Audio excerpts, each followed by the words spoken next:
Что вы придумали? Что вы придумали? Вы придумали. Смотри, мамина. Зайчик мой. Все, ничего, я буду сейчас снимать. Что нас... Не буду я покидать. Вы не имеете права, вы его вызывайте. Вызывайте. Я тоже... Проходит. А с вами мы будем разбираться. С ребенком? А, теперь, когда я снимать начала, у вас ребенка вы пропустили, а теперь говорите, а теперь не говорили, вы сказали, вы ее выгнали из школы, вы ее выгнали из школы. У нас же тоже на камере. Пожалуйста, пожалуйста, пожалуйста. Наглые это вы, у меня наглости абсолютно нету. Лишь бы показать себя. Я себя никогда никому не показываю. Мой ребенок спокойно... Так и будет она столько лет же ходить. Мы здесь живем. Вы не имеете права нас выгонять из этой школы.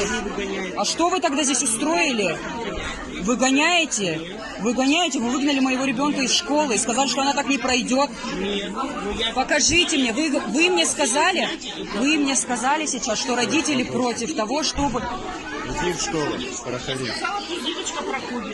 Это сейчас она сказала, когда пропускать стали, видео снимать стала. Показывать. На основании какого федерального закона, пожалуйста, ознакомьте. У нас есть федеральный закон. У нас по федеральному закону есть право свободы вероисповедания. Федеральный закон не отменяет ваши региональные законы, понимаете? Ваши действия... А я имею право вас снимать.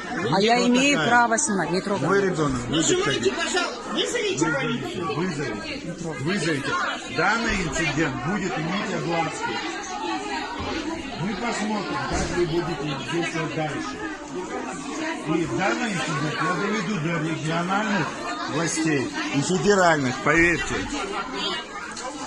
Ваше поведение не соответствует статусу директора школы. Проходи, дочь.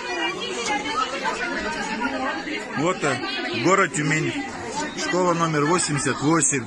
Предвзятое отношение к мусульманам города Тюмени. Имейте в виду, вот директриса.